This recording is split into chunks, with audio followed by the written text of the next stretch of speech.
plan for things to go well. So we eat according to this idea called balance, right? Now, what if your mother told you you could eat your entire huge birthday cake? Would you do it? Yep. So, well, that's why I said this big of a birthday cake. What would happen? Well, I would take advantage of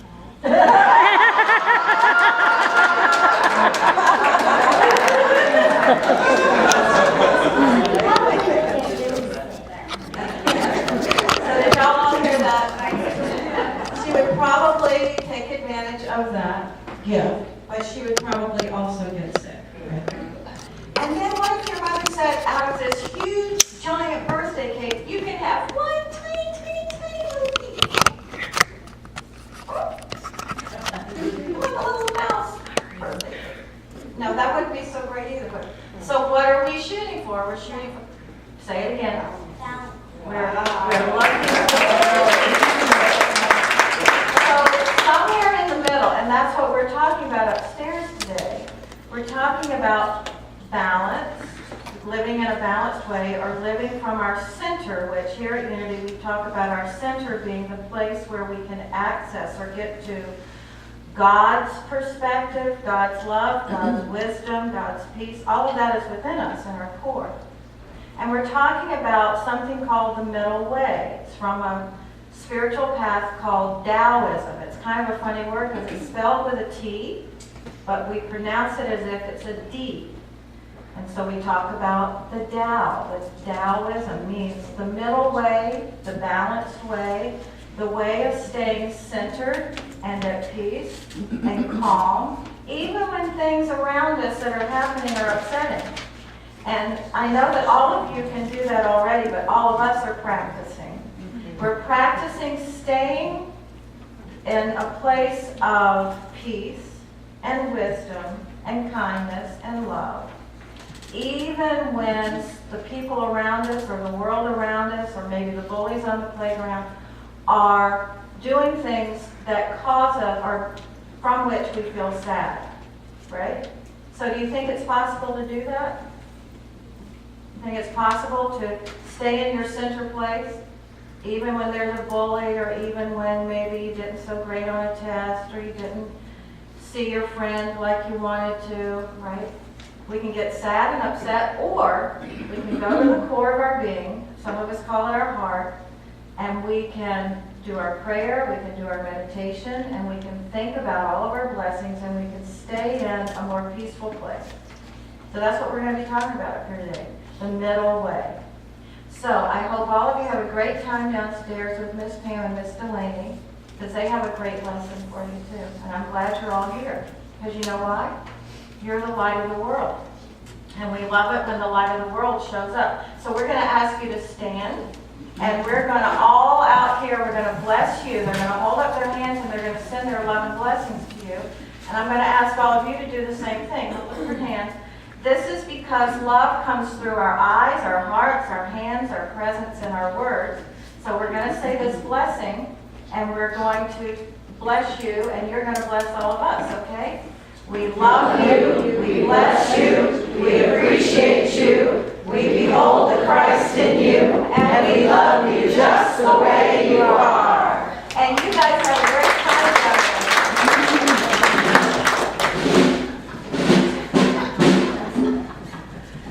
Gigi, take a hand, sweetheart. There you go. Okay, we have a few announcements. Next Sunday, everybody, be so happy, it's potluck. It's community potluck right after service, so bring a dish to share and enjoy lunch with your friends. Vegan and vegetarian are appreciated. And then, after potluck next Sunday, we're going to show the new documentary that's just come out called What is New Thought? How many of you know that Unity is one of the churches that's under an overall movement called New Thought? How many of you know that? Not to be confused with the term New Age, it is New Thought. And it grew out of ancient teachings, ancient spiritual past. And in the mid-1850s, people like Ralph Waldo Emerson and David Thoreau and others caught hold of this idea that has become known as New Thought. So if you want to learn more about the history of where the term New Thought came from and where unity found its place as a spiritual movement, then that you can look at that next Sunday. And then Tuesday, July 9th, we are starting a class that's been done here before. This is actually the class, Discover the Power Within You, that Susan Bowles taught about 6 years ago, I think, here. 3 or 4. And this is the book that helped me to decide to go ahead and get my credentials as a unity leader. This book by Eric Butterworth inspired me to do that. So I'd like to read to you quickly a passage from Discover the Power Within You. This is the book and the teacher that Oprah Winfrey, Maya Angelou, they said this book and this teacher changed their lives.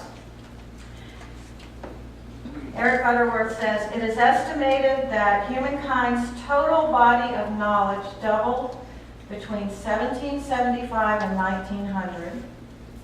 It doubled again between 1900 and 1950. Again between 1950 and 1958. Now, if y'all heard me, the total body of humankind's wisdom, knowledge doubled. And it's now thought to be doubling every 5 years. Wow. Mm-hmm. No wonder I can't keep up. So this is a tribute to humankind's curiosity and relentless quest for understanding.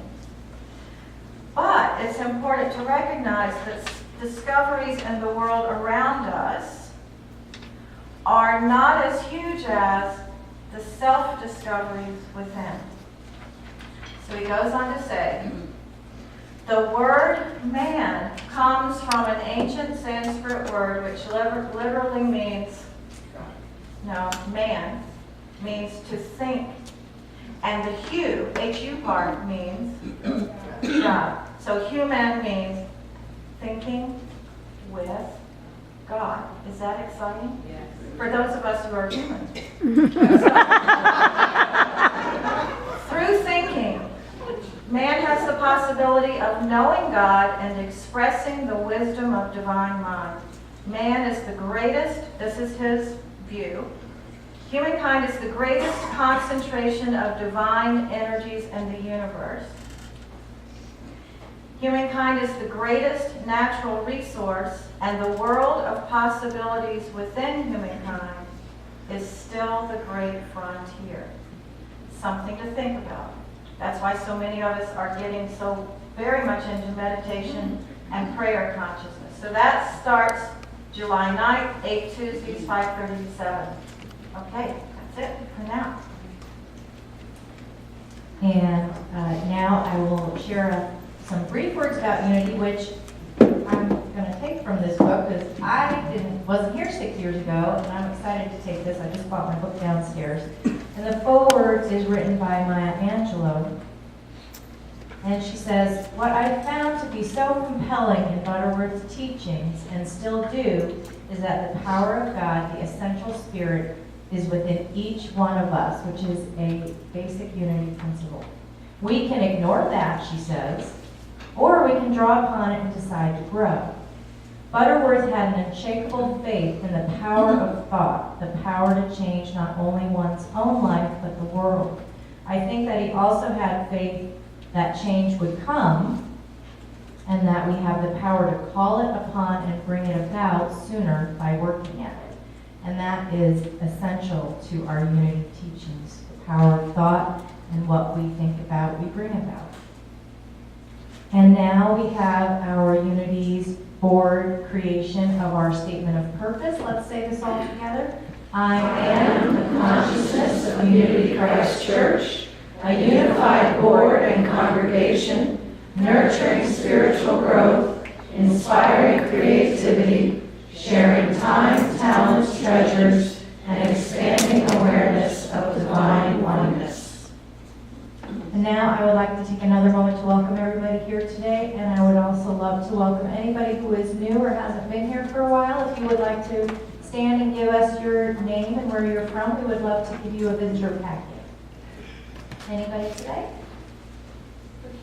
Or anyone who hasn't been here a long time. Hi, Christy. Hello, Christy.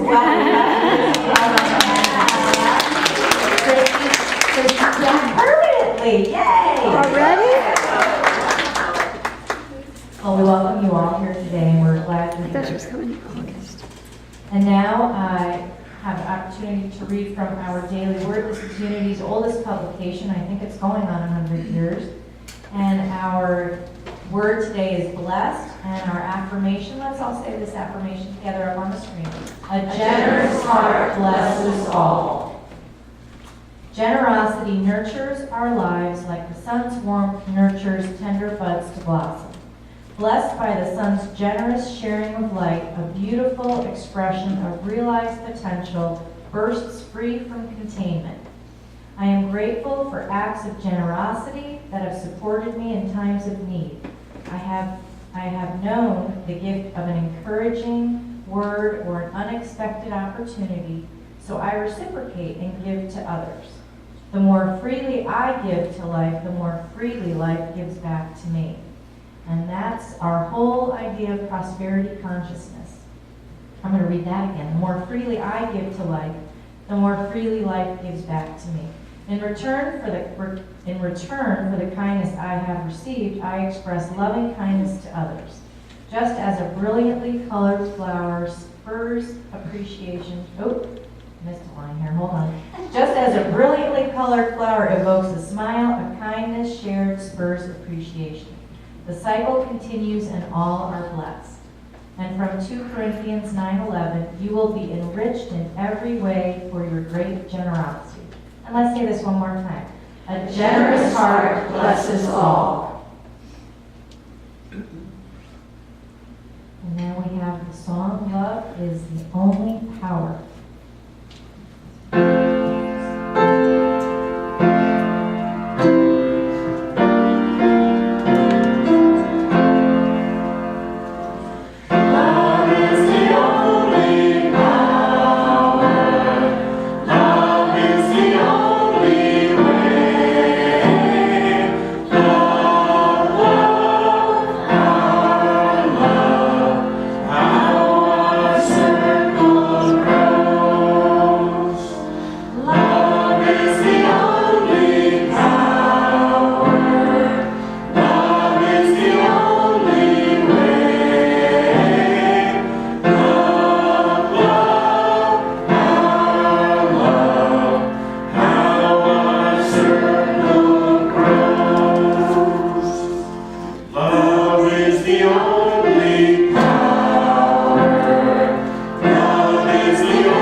And now, our beloved Reverend M, and your message is the secret of the middle way. Excuse me, I just have to correct something here. Now I can be at peace. What'd she It was do? actually also a little demo. How many of us have something in our lives from time to time that where we allow ourselves to lose our peace? I won't vote. I am raising my hand. And there are other truthful people here too. So on occasion, from time to time, perhaps every 10 years or so, something happens in the world, in our lives, in our relationship, in our bank account, in our bodies, and we feel our peace diminishing, right? And there are those teachers in the world, those people, those sages, those masters, those saints, and many of them are sitting in this room, people who teach that when we are living from our core, our center, our kingdom of heaven within, that no matter what's happening around us, in the world, no matter what's happening, we never lose our peace. Ever. So, for all of us who are practicing in many ways, with prayer, with meditation, with our thought, with our reading, with our thinking, that's part of the goal. To be able to live in that place of, some call it equanimity, some call it bliss, some call it stillness, some call it the peace that passes all understanding. Some call it being one with God, one with Spirit. Here's how our co-founder Charles Fillmore said it. He said, God's greatest gift to humankind is the power of thought, through which we can incorporate into our lives the consciousness, the mind of God. The Bible refers to it as the mind of Christ, the mind of God. We often use the term here, Christ consciousness. We're talking about the consciousness, the kingdom of heaven consciousness. What other terms might we use? Anything? Heaven. Great Spirit. Great Spirit. Great Spirit. The consciousness of peace. But for many of us, me included, circumstances impact my sense of peace. So shall we talk about that today? Sure. Okay. So we're looking right now at this book, The Untethered Soul. We're using it in our Wednesday book group, and we're using it for these Sundays in June. So this is the last Sunday that I'm officially speaking from this book, but it's such a great book. I'm pretty sure we'll probably go back to it again in book group. So you're liable to hear more. And it is for sale down in the bookstore. Yes. How did I do it, Marie? Okay. So today, we're talking about the secret of the middle way. And this is what Michael Singer has to say about this. No discussion of living life as a spiritual path, which is what unity is. It's a spiritual path. We don't refer to ourselves as a religion, although our founders were Christian, and unity has now been designated officially as a religion. I don't know if that's good, and I don't know if that's bad. But that we are a spiritual path. No discussion of living life as a spiritual path is complete without addressing one of the deepest of all spiritual teachings, the Tao Te Ching. It discusses that which is very difficult to discuss, that which Lao Tzu called the Tao. Literally translated, the Tao means the way. Remember when Jesus said, I am the way, the truth, the life? Lao Tzu would have said Jesus was talking about the Tao. Many words for the same ideas. The Tao is a treatise on the balance of the yin and the yang, the feminine and the masculine, the dark and the light. And those who have truly learned the secrets of life recognize that these truths are ours without ever reading anything. So we love our books. I love my books. We love our classes and our workshops. But when we deepen into that core, that kingdom of heaven within, we really don't have to keep reading the books. Except we like to be encouraged by one another. We like to see what our human family is thinking and writing about. But when we discover and live from that center, that place, known by many names, we don't have to go to the books anymore to know what we know. It is best to approach the Tao through some very simple questions. For example, and this was the children's lesson, is it good for a person to eat sometimes? Mm-hmm. Is it good for a person to eat every second of the day? No. So we already got that lesson, didn't we? There's a middle way. There's a balanced way. This is my group here. These are my people. I have this lesson. So everything has two extremes. Can we get too angry? Yes. Enraged? Can we try to be so loving and be everything to everyone that we drive ourselves nutty? Yes. So somewhere in the middle, there's a what? That's a balance.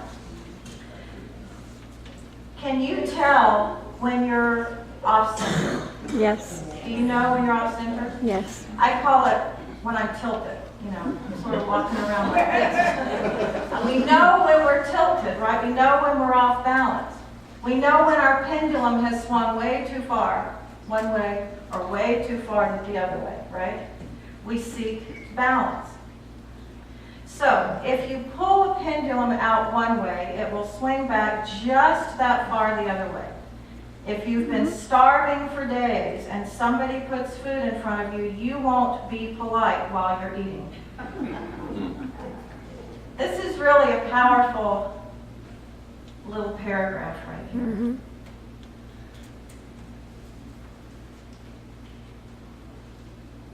If you've been starving for days and somebody puts food in front of you, you won't be polite while you're eating. You will shove the food into your mouth like an animal. The degree to which you will act like an animal is the exact degree to which you are starved enough to bring up your animal instincts. Now, I know some people in the room won't like it that he referred to that, used his illustration as an animal. But the point is, if we've been starved for love, then that pendulum is likely to swing the other way, and then we'll get off balance that way, right? We can think of a lot of different ways that pendulum would get off balance. If we've been starving with food, then we might do things that swing the pendulum way far the other way. We might resort to being a thief, or we might resort to killing someone for food. If we have been living from our center long enough, it becomes the first place that we go to. We never leave that place. It's like when David and I did a class in Ashland, Oregon at the university there when we lived there. The class was about psychology, spirituality, and healing. And I asked this question, how do you, when you know that you're off center, how do you return to center? How do you return to spirit, to connecting with spirit?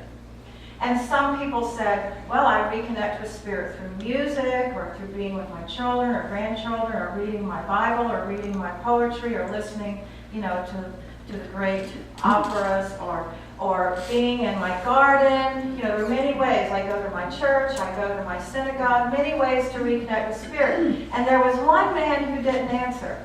He was a Klamath Native man, and his name was John. And I singled him out. I should have known better. I said, John, you haven't spoken. How do you reconnect with spirit when you feel you're off center? And he,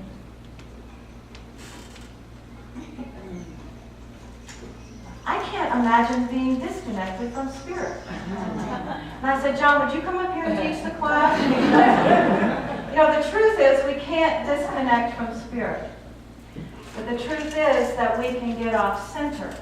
We can get out of our place of balance. And then that's when we want to, do enough of our practice, whatever it is, to get recentered. So Rumi, who many of us love here, and I just love it that many of us love the poetry of this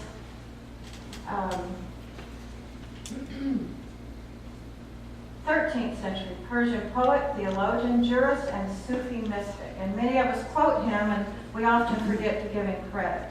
His famous quote, out beyond ideas of wrongdoing and right doing, there is a field.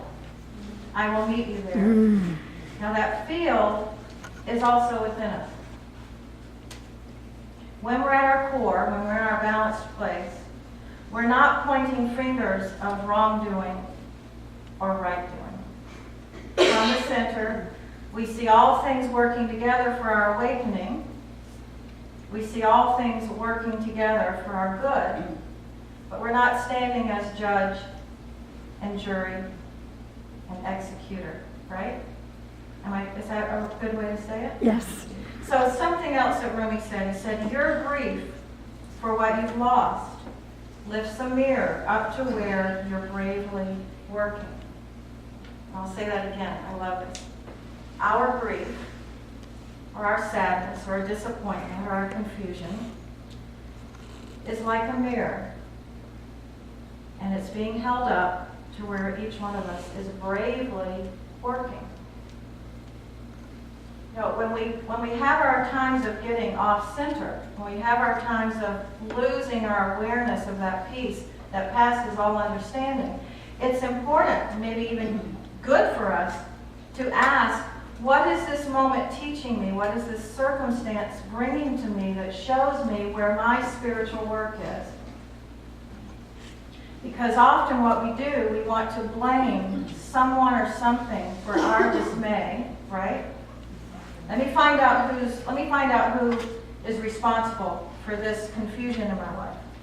And who are the main ones we blame? We blame the people closest to us, right? Mm-hmm. We blame ourselves.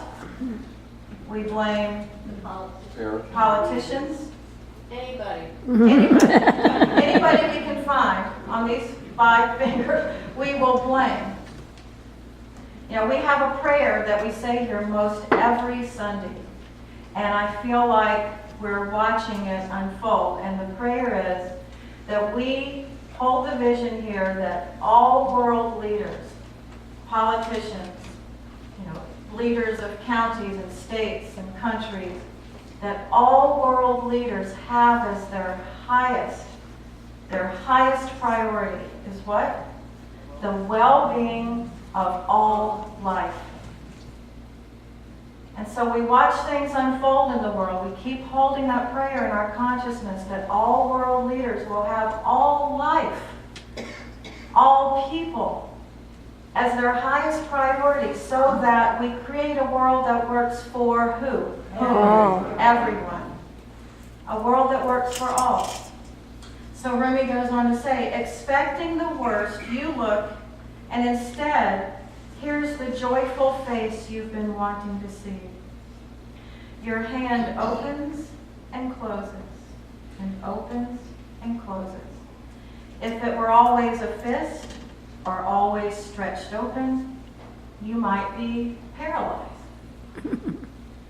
Your deepest presence is in every small contracting and expanding, the two as beautifully balanced and coordinated as bird wings.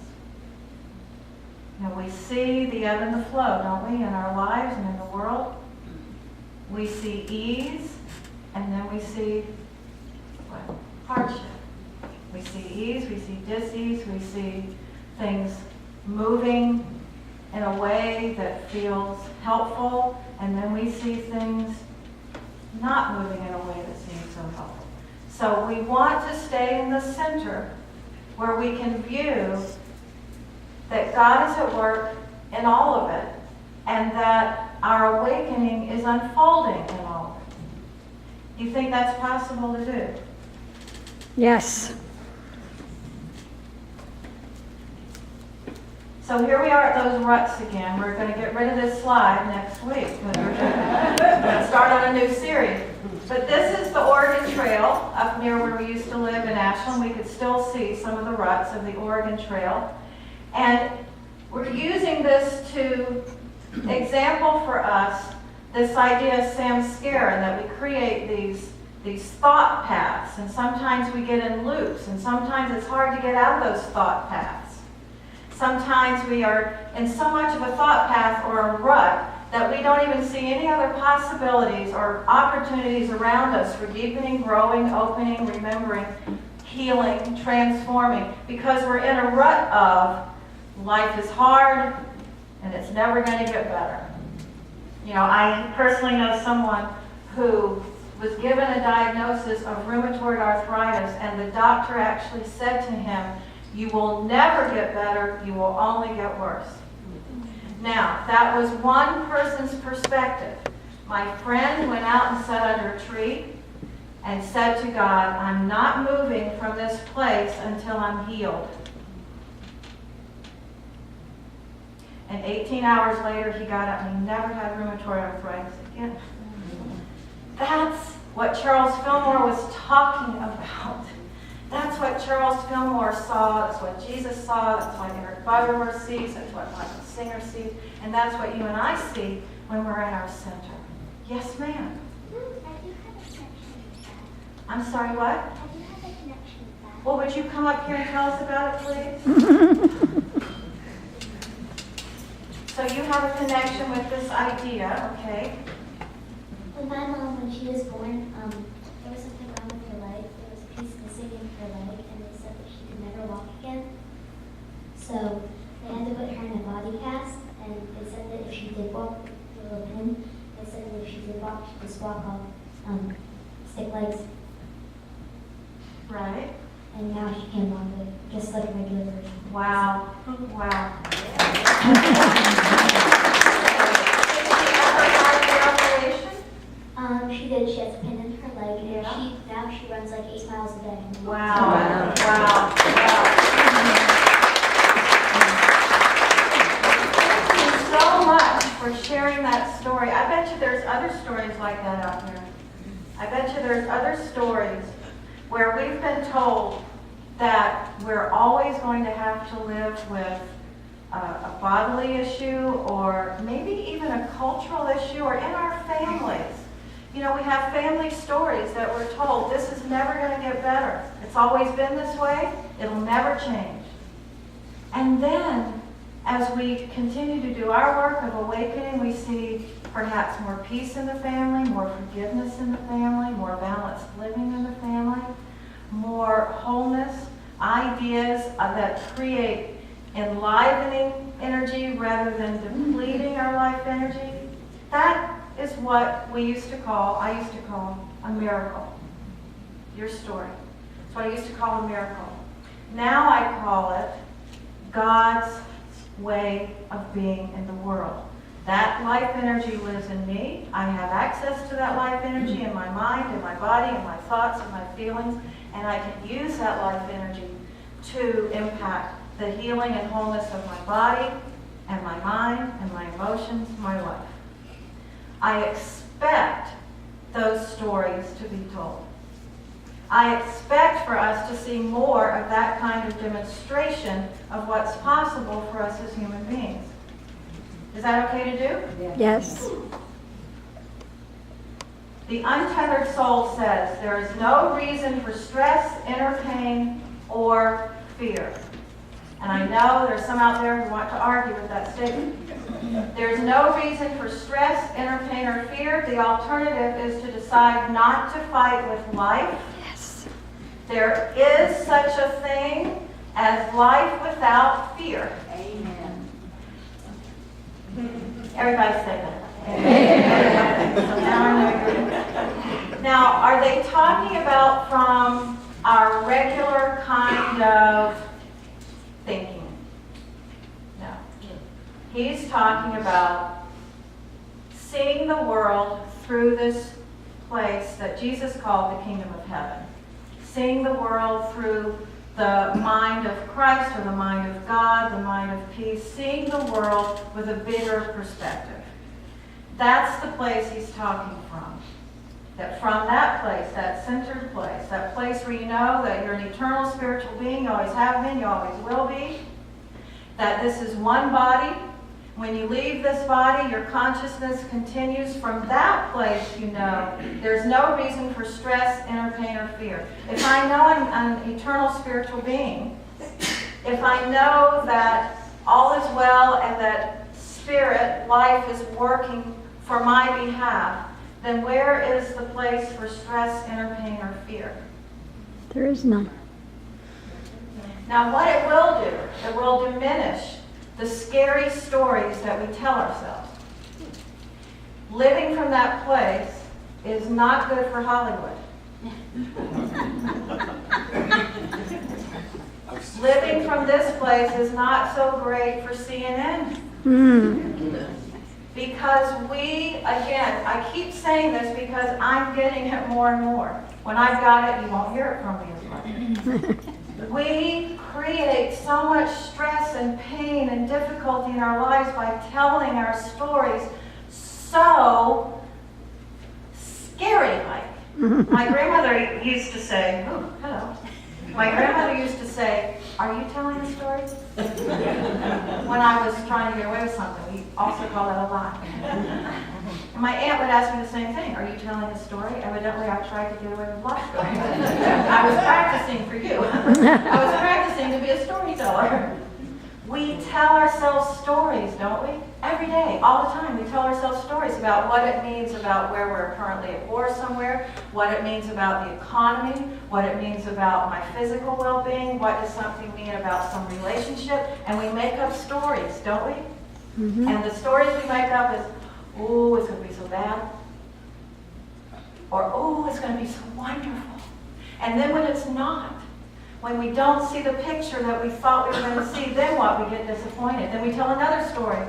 That person disappointed me. See, relationship doesn't work for me because they disappointed me again. Right? We tell stories. So what I'm proposing for me and for you is that being in the middle way, we practice this place of the Tao of being at peace with all that is. At my house, sometimes I'll say, I don't know if it's good, I don't know if it's bad. David will say, it just is. This is the isness right now. I used to have a counseling client who didn't use the word God, he would use the word isness. I love that. This is the way it is right now. In this moment, this is the isness. So are we going to tell scary stories about this moment for the next 20, 30 years? Oh, I remember that day. June 30th, 2013. That was a really scary day, right? And we'll tell stories about it for 30, 40 years. We have holidays that we still celebrate about wars that happened 200 years ago. You know, I love us, as Charlene said. I love us. But sometimes we just keep telling old stories so much that we're not tapping into the new thought, the new story of who we know ourselves to be. I can keep telling the same story that was about me, my human family, 200, 300 years ago, 400 years ago. We can keep going back as far as we want. You know, I can tell a story. My ancestors were starving in Ireland. They came over here. They were immigrants. And they were treated very badly. Some of your ancestors were too. Some of my ancestors met the boat. They were really treated badly, right? The native peoples, the first people. We can keep telling those stories to the point of never allowing the new story to come through us. So the middle way is about seeing in the world the things that we want to address and help to make different. And we can see the things in the world that we love and appreciate. But in this place of the middle, we don't spend all of our precious life energy looking at the things that aren't working. We use our life energy, our precious life energy, to be the kind of presence that we want to see manifesting more in the world. Is that okay? Okay. So then we move to a story about people who are non-sighted. And Hugh, this is your life experience right now. Hugh is in our book group, Hugh and Harriet. And Hugh will often give us some awareness about what it's like to lose one's sight. And he has the awareness of his other senses very active, and his mind and his intuition very active, but his eyes right now don't work like they used to. So people who walk with canes are feeling for what? Tapping from either side. Obstacles. What? Sound. Obstacles. And they're looking for the place not to walk, and they're looking for the place to walk, right?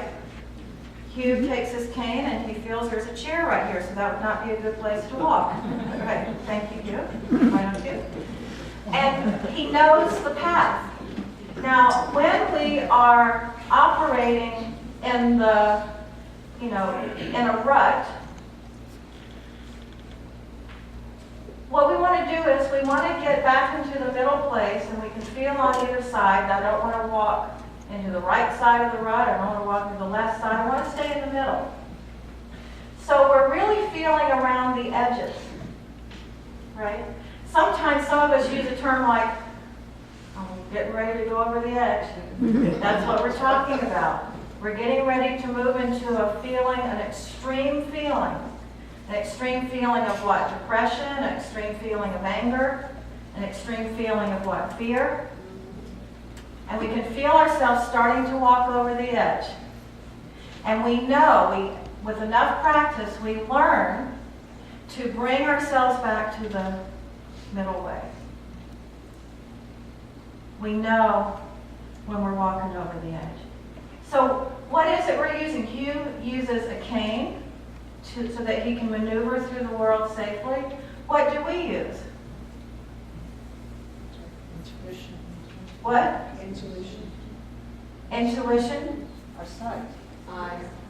We use our sight, but on the inner we use our intuition, we use our inner sight, we use our spiritual practice, our prayer, our meditation.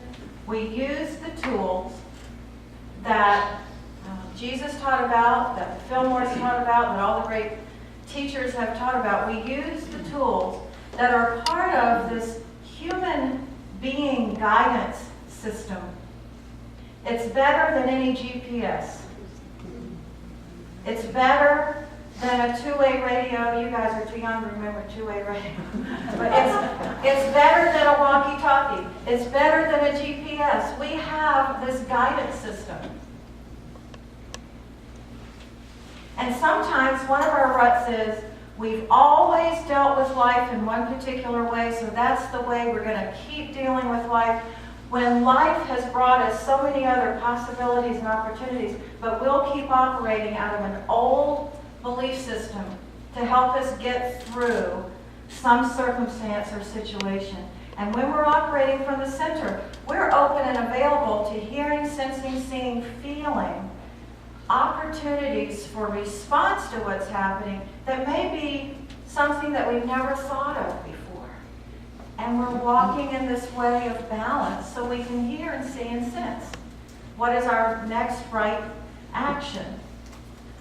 So I don't know if it's good, I don't know if it's bad. How many of you have heard that story? Okay, so I'm going to tell a story because there's a lot of people here who aren't raising their hands. But if you've heard the story already, you take a little nap. Okay. So I don't know if it's good, I don't know if it's bad. Patty reminded me of the story in Book Room on Wednesday. There's a rancher, and the rancher is not a wealthy rancher. He has one horse.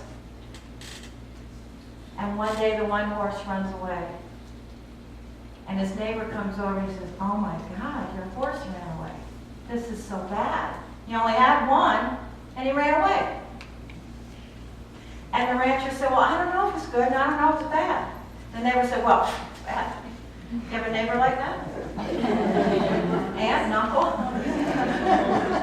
So then, one day, that horse comes running back towards the corral, and the rancher runs out, opens up the gate. Behind that horse is running this herd of wild horses. And rancher closes the gate, and the neighbor comes over and says, "This is so good. You're now the wealthiest rancher in the whole valley." And the rancher said, "Well, I don't know if it's good. I don't know if it's bad." And the neighbor said, "Well, it's good." So then one day, the rancher's son comes home. He's been away somewhere, and he comes home. He says, "Father, do you realize that right now out there in the corral, there's a wild stallion? I've dreamed of riding that stallion my whole life."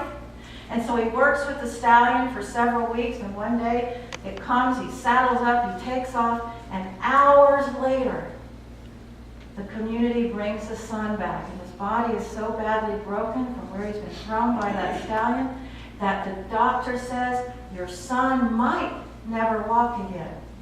You probably hadn't heard that story. But your son might never walk again. So the neighbor comes over, and he said, "This is so bad, I'm so sorry, this is so bad."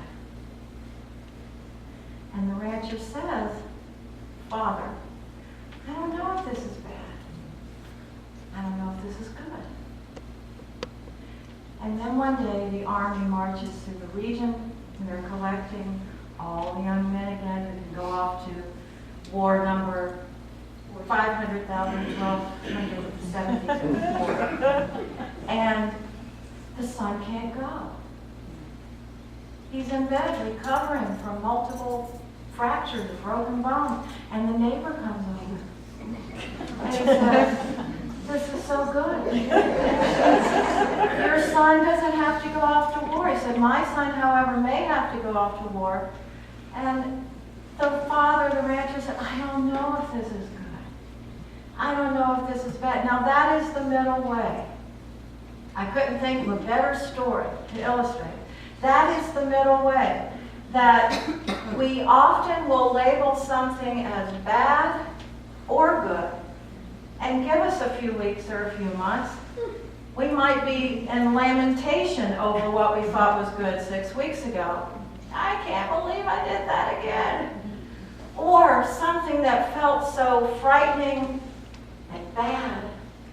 6 weeks later, 6 months later, 6 years later, a lifetime later, we're saying, if it hadn't have been for that, I never would have walked up to this door, and that door never would have opened, and I never would have walked through it, right? So what is the middle way? The middle way is maintaining this place of balance no matter what's happening, and being the watcher. Yes, we're still participating in life. Yes, we're still enjoying life and counting our blessings, and we still have our accidents. We have our stuff to deal with. Life is happening. But the way that we interpret what's happening is the way we will go through it and will even affect the outcome. Sweetie, I bet if your mother, I bet if your mother had decided that she would never walk again or that she might never be able to run again, she might have helped to create that kind of outcome.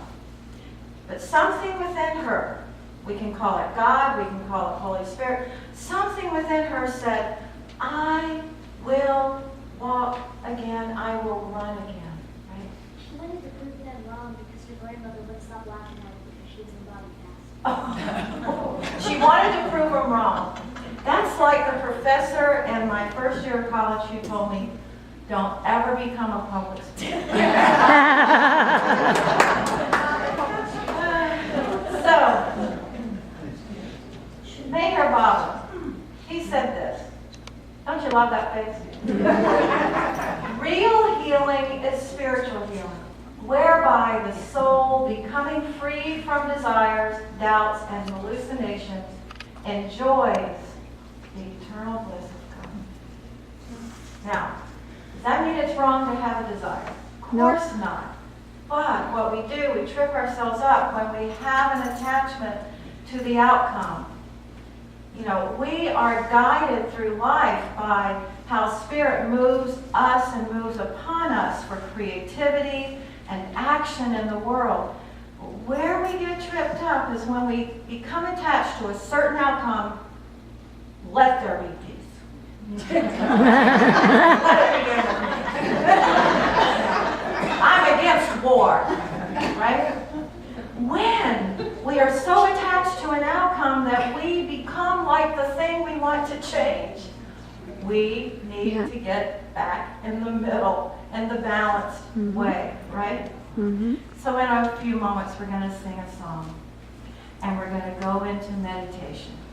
And in this song, we're going to sing a kind of prayer. Lead me to the light. So who are we talking with? Who are we praying to when we say, lead me to the light? Well, some of us will pray to the presence that we call God. God, lead me to the light.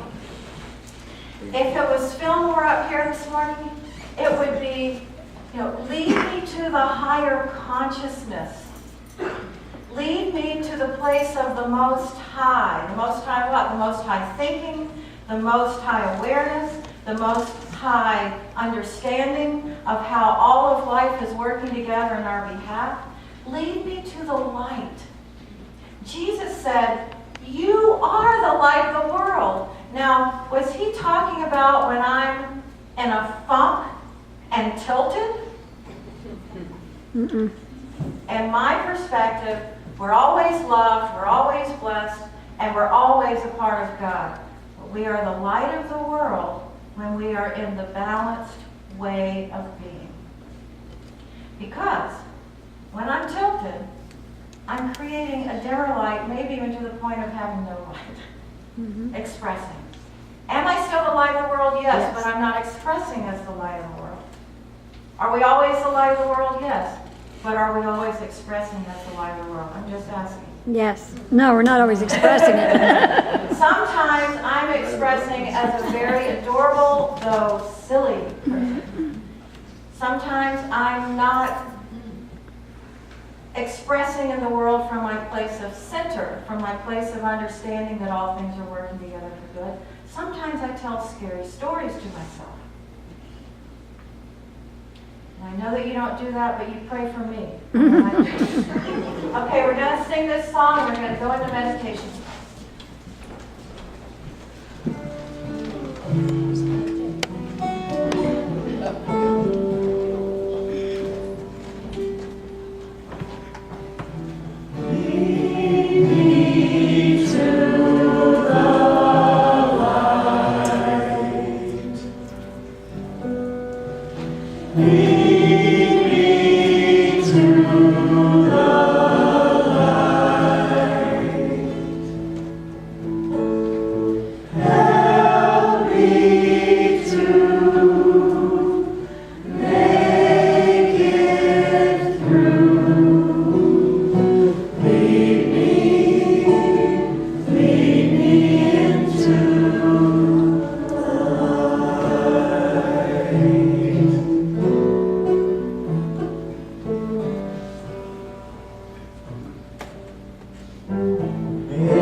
So we ask in this moment that the highest consciousness work through us to take the hurt away and to be guided into that light, that consciousness within, that balanced consciousness. In the Tao of sailing, the balance point is not static. It is a dynamic equilibrium. In sailing, you move from balance point to balance point, from center to center. In sailing, you can't have any concepts or preferences. You just have to let the force of the wind move you. In the way of the Tao, or in the way of the kingdom of heaven, we take nothing personally. In the way of the Tao, we reach the point where our whole interest lies in the balance and not in fighting for personal preferences. In the way of the Tao, we allow the unfolding of effortless action. When life happens, we are there, but we don't make it happen. In the way of balance, there is no burden and there is no stress. In the way of balance, you are one with spirit, with life, with universal mind, with divine presence, with divine awareness. Jesus said, I and the Father are one. This is the place of consciousness that we're talking about. We are one with balance, peace, wisdom, understanding, faith, and kindness. And that consciousness that creates those kinds of stories that we heard this morning. The place that we used to call the place of the miraculous. There are those among us who see so much shift of awakening in the world that they feel encouraged, they feel glad, and there are others among us who don't see enough shift and enough change in the world. And it seems to me that those who don't see enough of the transformative awakening shifts are the ones who are focusing most on what is not yet the picture they want to see. So this morning, as we go into a few moments of silence, let us see what is unfolding in our lives and in the world that we can see as balance, as actions of peace, as decisions of peace, as decisions of wisdom, and let us put our focus there. Think on these things. Think on the things that are lovely and pure. Think on the things that are creating peace and kindness. Think on the things in your life about which you can feel joyful and grateful. From this place of viewing the world, we have a part in manifesting even more unfolding for which we can be grateful. Simple, really. Walking in the middle way. So in this time of silence, we think of all those that we're holding in a consciousness of peace and prayer.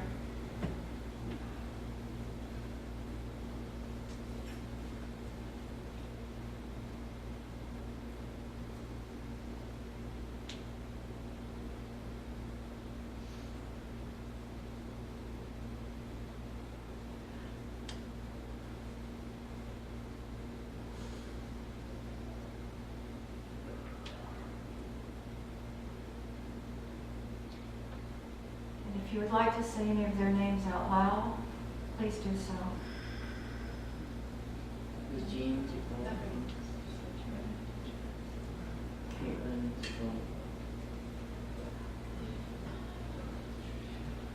Susan, Joanna, Edna.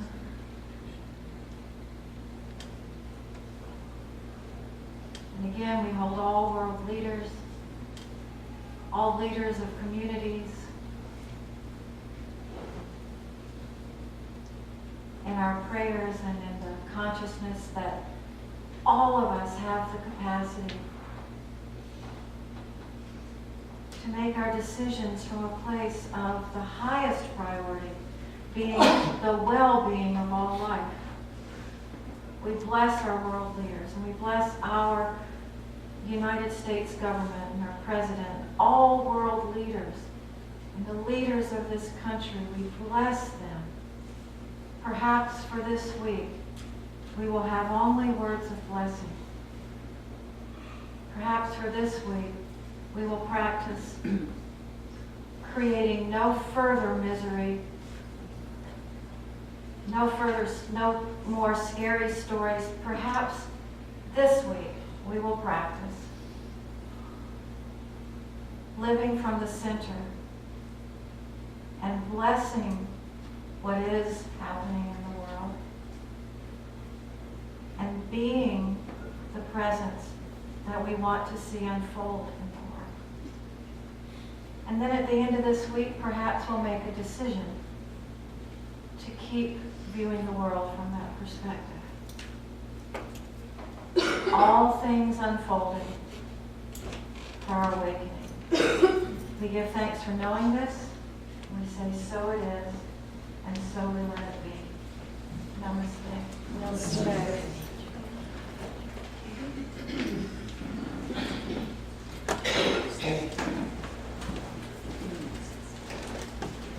And let there be light.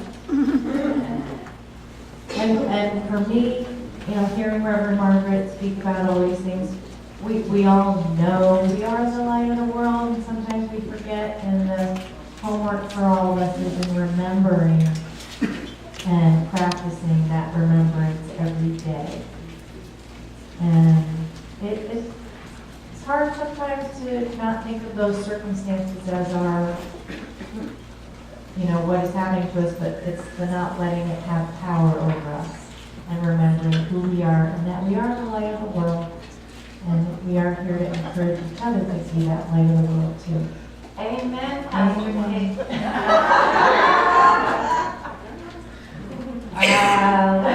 We'll skip that. And now it's time for our green energy to bless this church. And, we are a tithing church out to our community. And your generous offerings allow us to continue to do that as well. And we have our offertory blessing. And it contains hand movements. So if we can all follow the screen. I am light flowing through me, blessing these gifts to radiate peace. I'd like to do a song for you called I'm Amazing. I kept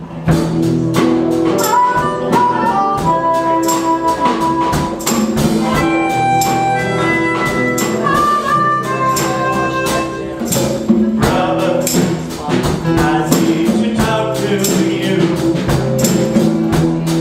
This might sound strange, and you probably think I'm crazy, but both times I'm okay, and I'm amazing.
expect that will be on the next Unity CD. And let's do our offertory blessing one more time. Everyone, I am light, Flow through me, bless these gifts to radiate peace. And I think we might have a candle more now. Everybody say, yay! So tomorrow, Monday, is the first Monday of the month, so we have our Open Door Reiki Share, and Eileen, who was just a part of receiving the offering. She's one of our ushers today. Eileen, who is the facilitator and team leader of that, so that's tomorrow here, 4 to 6 p.m. There she is. And we will have our, I know it's a holiday week, but we're still going to do our midweek contemplative service on Wednesday, 5:30 to 6:30. And then immediately following that will be the Unity Healing and Prayer service, which is the first Wednesday of every month. So that'll be Olivia Rose here in the Peace Chapel at 6:30. And Oneness Blessing will happen in the Peace Chapel after service. And Bookstore for the Miracle Minded has summer scarves on sale. What a deal, 50% off. And we will next Sunday be hearing Margaret Hiller on the topic, what is the new thought? So that's something to think about during the week. What is the new thought? So now let's stand and make our circle. Any other announcements that we've got that would be useful for all of us to hear? Any other announcements? No yoga on, Yoga on Monday. Yoga tomorrow. Oh, no yoga on the morning. No yoga on Thursday. Okay, so- July 4th. So for those of you who do yoga here with Penny, Okay, I'm coming.